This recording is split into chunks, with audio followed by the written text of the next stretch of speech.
感谢为我充电的粉丝，爱你们哟！大家好，这里是煤球。今天我们来讲一下今晚刚刚更新的一小明新卡。左边这张新卡也是 CM9 爆料过的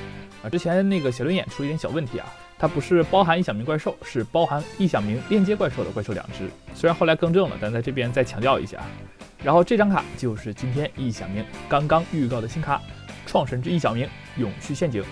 一效果，只要自己场上有响明指示物6个以上存在，自己场上的异响明链接怪兽的攻击力上升1200。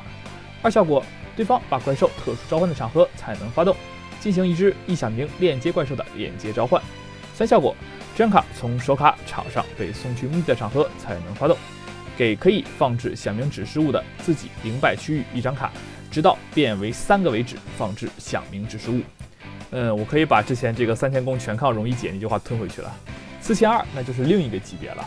而且攒够6个，2个 Link 1也吃得到，就是3700，也很不错的。二效果，对方特招可以进行一次链接，那可以2速天使了，可以看成是一个阻抗，挺不错的。三效果，手卡场上被送去墓地，可以直接放3个指示物，哇，好强啊！这个不要求对方，自己用其他卡丢了也可以的，所以可以天使或者恶魔之声丢弃这张卡贴批，然后选一个直接3指示物，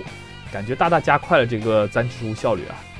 这次补强感觉还是挺有用的我觉得可以期待一下异响明之后的表现，就是不知道这个系统能不能转得起来。你们的关注和转发就是我更新的动力，他们越多更新越快哦。